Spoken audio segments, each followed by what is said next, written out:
Malala Yousafzai was born on July 12, 1997 in Mingora, Pakistan, located in the country's Swat Valley.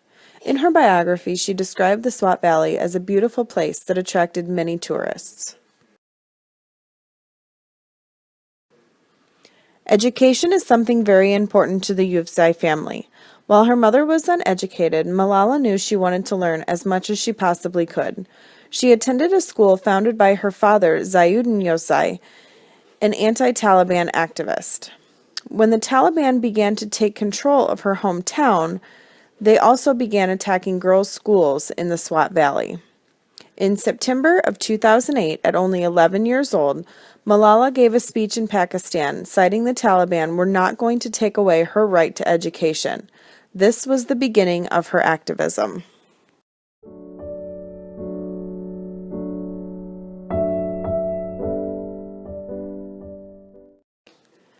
In 2009, Malala began blogging for the BBC about the Taliban threats to deny education to women.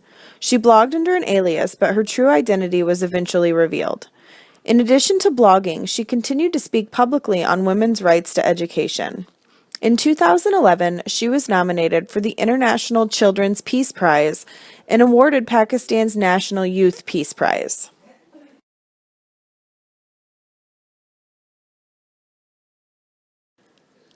On October 9, 2012, Malala and her family's life was forever changed. A man boarded her bus and demanded to know who she was. Once identified, he shot her directly in the head.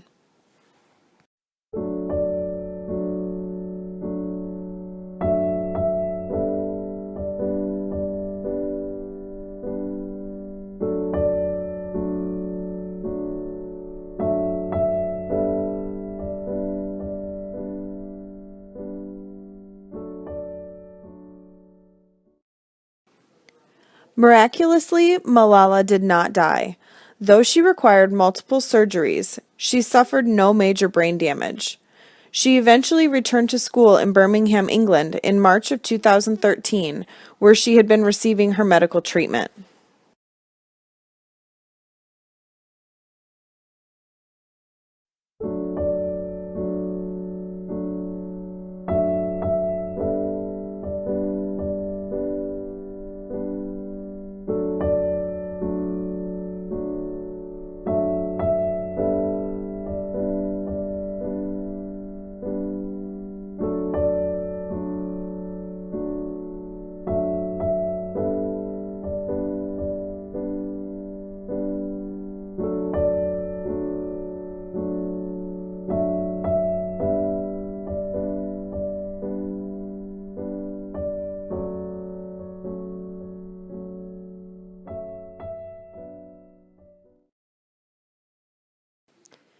In addition to increasing her range of popularity, she also wrote her autobiography, I Am Malala, the girl who stood up for education and was shot by the Taliban.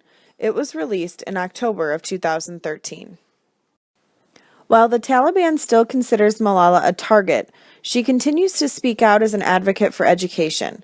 In 2013, she was also nominated for a Nobel Peace Prize. She did not win in 2013, but has since been nominated again in March of 2014.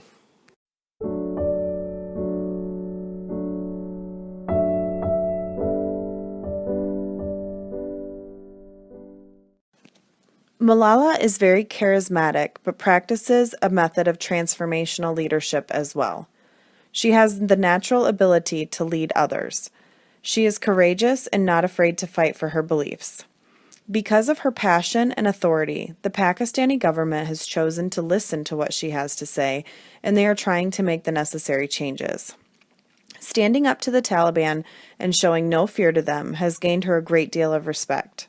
For being as young as she is, only 16, she's been able to stand up for the things that she believes in and has gained a great deal of respect from people of all ages and nationalities.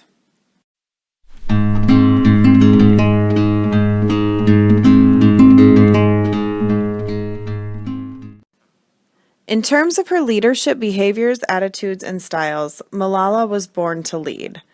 This is described as the great man theory. She tends to lead by the situational theory as she takes initiative in doing her best to solve a problem that's affecting the world around her. She's humble and honest, and young girls can relate to her in a way that they couldn't with someone older because of her young age. She doesn't believe she's special or doing anything extraordinary, just doing what she believes in and using her own voice to make a point instead of relying on others to do it for her.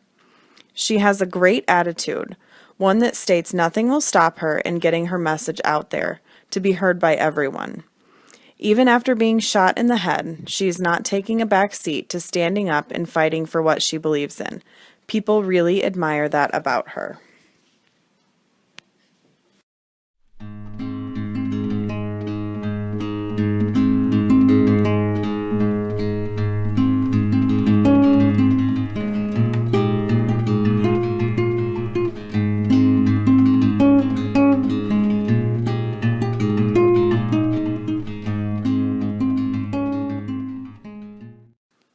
Malala uses 3 influence tactics that influence her ability to lead. First, she leads by example. She is such a great example to those who follow her and respect her.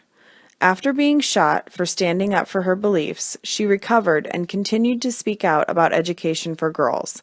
Nothing was going to get in the way of doing what she believes in.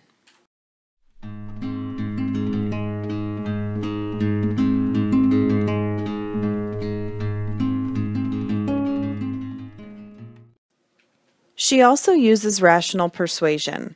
I believe Malala is great at using this tactic to gain followers behind her movement. She's not doing anything out of the ordinary or dishonest.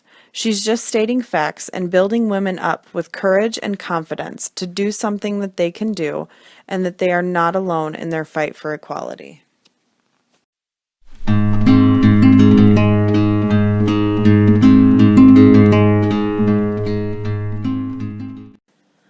Finally, Malala practices a method of hands-on leadership. She has not only proven to her peers, but also to her government and the world that she means business when it comes to her cause. By also starting her own foundation, she helps raise awareness about education for girls. It shows her passion and what she is willing to do to help the cause, not just to fight for it.